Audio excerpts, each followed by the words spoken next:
একটু আগে দেখলাম যে মসজিদের এক ইমাম পরকিয়া করে জনগণের হাতে ধরা খাইছে।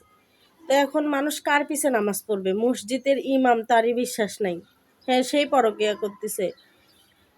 কি বলবো, মানে পরকিয়াটা সমাজে এখন এত বেড়ে গেছে। আর এসব পরকিয়া বেশিরভাগ কেন হচ্ছে জানেন? শুধুমাত্র মেয়েদের কারণে।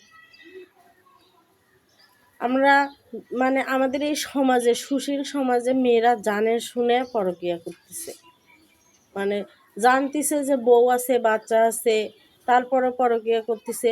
জানতেছে যে এই লোকটা এই সমাজের এই কোয়ালিটির এরকম, তারপরেও দেখবেন যে সেই লোকের সাথে কথা বলতেছে, জানে শুনে পরকিয়া করতেছে মেয়েরা।